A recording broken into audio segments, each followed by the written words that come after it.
Subscribe for everyday new infidelity stories. The silence in the house. Today, there was no one in the house. For the first time in months, the rooms felt strangely empty, too empty. The hum of the refrigerator, the ticking of the clock, even the soft whisper of the afternoon wind seemed louder than usual, as if the house was trying to say something I wasn't ready to hear. Jade, a private doctor who had recently moved to Australia, had returned home early. My father was out of town for business as always, and my younger sister was staying at a friend's house. Normally, this wouldn't bother me, but today, the silence felt heavy. Only one other person was home. Alya, my mother's best friend, who had been staying with us for 2 weeks because her apartment was under renovation. She was in the guest room, quietly making the bed when I passed by. She looked different today, softer, distant, as if something was weighing on her heart. She offered me a polite smile. "Long day at work, Jade." I nodded. "A little, but you look tired too. Everything okay?" Her hands paused on the sheets. "Just thinking about some things." Alya had always been close to our family. She had known my mother since college. She came to every celebration, every dinner, every difficult moment. I grew up seeing her almost as a second mother, until recently. Recently, something had changed. Maybe it was because her marriage had started falling apart. Maybe it was because she suddenly had no one to talk to.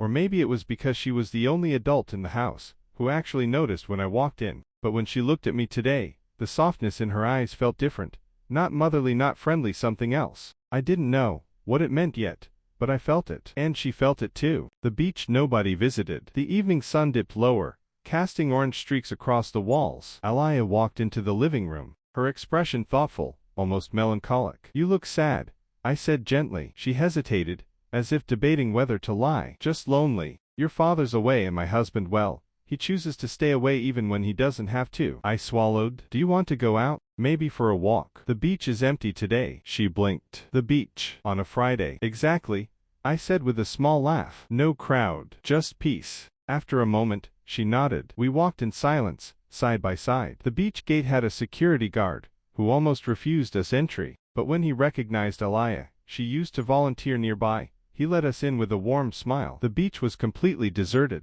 Wind brushed the sand into soft waves. The sky tumbled from orange to purple. The world felt quieter than the house had felt earlier. Alya stood near the water, her dress dancing around her ankles. Her sadness made her look even more graceful, and somehow more fragile. "Jade," she said suddenly, "you're a grown man now. How come you don't have a girlfriend?" The question startled me. I forced a laugh. "Maybe I'm just not interested in girls my age." "Oh." She raised an eyebrow. "Then what are you interested in?" My heart thudded.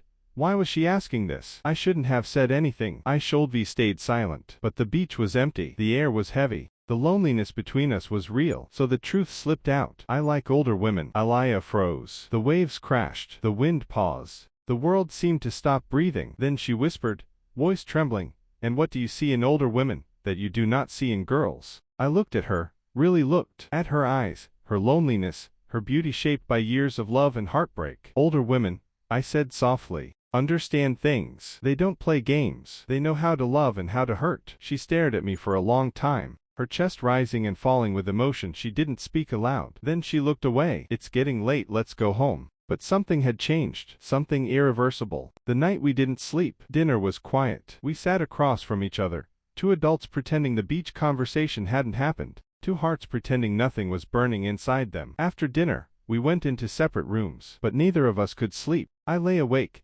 staring at the ceiling, replaying every moment, every breath, every glance. The house felt even quieter now, too quiet, too honest. At around midnight, I stepped out for water. A faint sound came from the guest room, soft music, maybe, or someone trying not to cry. The door was half open. Alya was sitting on the bed, her phone in her hands, watching some emotional drama scene, two characters arguing about love and betrayal. She didn't notice me at first, but something about the way she held her shoulders, tense, defeated, made my chest tighten. "Alya," I said gently. She turned sharply, wiping her eyes. "Oh, Jade, I didn't hear you. You're crying." "No," she whispered quickly. "No, I'm fine." She wasn't. She looked like a woman who had held herself together for too long. I took a small step inside. "You can talk to me, you know. You always listen to Mom. You always listen to all of us. But who listens to you?" Her breath shook. For a moment, she didn't say anything. Then her voice cracked. "My husband hasn't come home in 4 days. And when he does come home, he barely looks at me." A tear slipped down her cheek. I sat beside her slowly,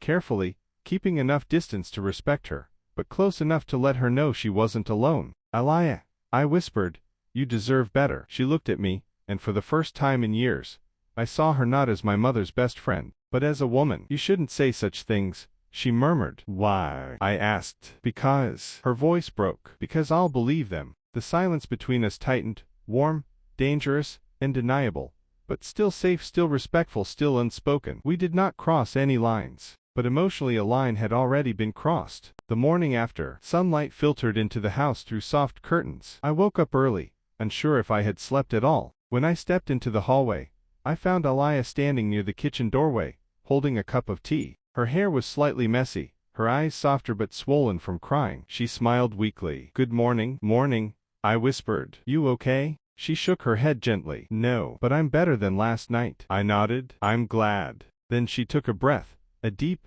shaky breath, and looked into my eyes. "Jade, I need to say something." "Okay." "Last night, I felt seen." Her voice quivered. "And I can't remember the last time someone made me feel that way." I swallowed. She continued softly, "I'm married, Jade. And you're someone I care about far too much to hurt." "I understand," I said quietly. She gave a sad, grateful smile. "But you also reminded me that I'm still alive, that I still deserve to be loved, and that maybe I shouldn't keep living in a broken marriage just because I'm afraid." Her eyes shone with new courage, courage she long needed. She stepped closer, not touching, but close enough that I felt her warmth. "You didn't do anything wrong," she whispered. "You just helped me see myself again." For a moment, we stood there, two people who shared a secret night of honesty and loneliness, without crossing any forbidden lines. Alya placed her hand gently on my arm, just once, and thanked me. Then she walked away, sunlight catching her silhouette. Epilogue. Alya filed for separation 2 months later. She didn't do it because of me. She did it because she finally saw her own worth. And even though our story never turned into love, it turned into something just as powerful. A moment, a connection, a truth we both needed. A moment when two lonely hearts reminded each other that they still mattered.